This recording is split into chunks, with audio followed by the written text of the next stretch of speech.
Hello everyone. তো দেখতে দেখতে পুজো চলেই এলো। আর আমি পুজোতে আমার একটা শাড়ির ব্লাউজ তৈরি করেছিলাম। তো যখন আমি পরে ভিডিও দেখাবো বা শাড়ি দেখাবো তখন বলে দেবো, কিন্তু ব্লাউজটার ব্যাক সাইডটা অনেকটা ডিপ কেটে দিয়েছে। তো আমার একদম পছন্দ হয়নি, অনেকটাই বেশি কাটা হয়ে গেছে। তো যাই হোক, হাতের কাজ, দোষ দিলেও চলবে না, অনেক সময় ঠিক হয়, ভুল হয়ে গেছে। যাই হোক, তো সেটা আমার আর পড়ার মতো অবস্থায় নেই। তাই জন্য তাড়াহুড়ো করে আমি একটা মিশো থেকে একটা ব্লাউজ অর্ডার দিয়েছিলাম। তো সেটা আজকে এসছে। তো দেখি আমি এটা খুলি, কেমন এসেছে দেখি। এক্সাইটেড তো আছি, জানি না, অনেক সময় কাপড় ঠিকঠাক আসে না, তার মন খারাপ হয়, চেঞ্জ করতে হয়।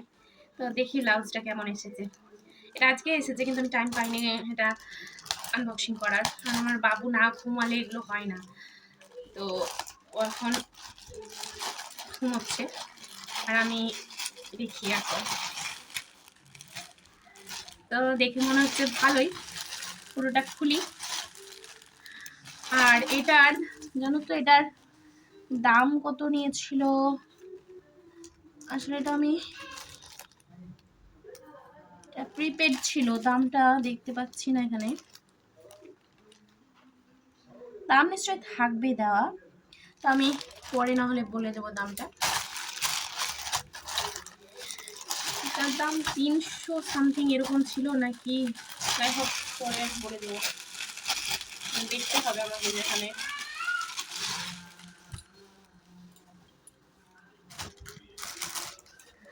তো ব্লাউজটা তো খুবই সুন্দর এসেছে, কিন্তু একটা মুশকিল এর হয়েছে, প্যাডেড। আমি প্যাডেড পরি না, যাই হোক তবুও ট্রাই করবো, দেখবো একটু অন্যরকম স্টাইলটার ব্লাউজটার, এই কারণেই আমি অর্ডার দিয়েছিলাম। আর পরেও দেখতে হবে যে ঠিকঠাক হচ্ছে কিনা। তো দেখো, আমার কিন্তু পছন্দ হয়েছে। এখন সাইজটা দেখবো যে সাইজ ঠিকঠাক হচ্ছে কিনা। যেভাবে আমি দৈর্ঘ্যে প্রস্থে পারছি, তাতে আমার সাইজের ব্লাউজ পাওয়া খুব মুশকিল হয়ে পড়ছে। তো দেখা যাক, দেখবো। আমার ব্লাউজটা খুব পছন্দ হয়েছে।